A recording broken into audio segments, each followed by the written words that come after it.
one, many. एक, अनेक. Now, how will you describe this picture in Hindi?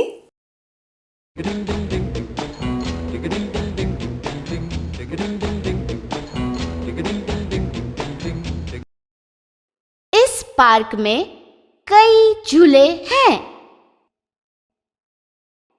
बच्चे झूला झूल रहे हैं. एक झूला टूट गया है और एक बच्चा गिर गया है. You must have observed, sometimes I said jhula and sometimes I said jhule. Similarly, sometimes I said bachcha and sometimes I said bacche. Why is it so? Very simple. The object is not changed, but the number of the objects is changed. There is one jhula and one bachcha. Then there is many jhule and many bacche. Let's make it clear with more objects. एक गेंद,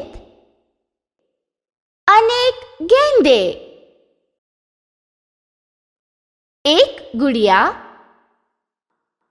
अनेक गुड़िया. एक छाता, अनेक छाते. In Hindi, the form of a word which gives information about its number is called vachan. If there is only one object, it is called as ekvachan, that is singular. And if there are many objects, it is called as bahuvachan, that is plural.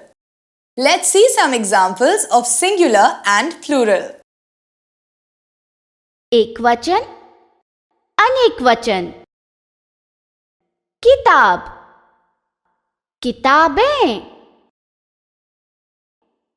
रोटी, रोटियां. मिठाई, मिठाइयां.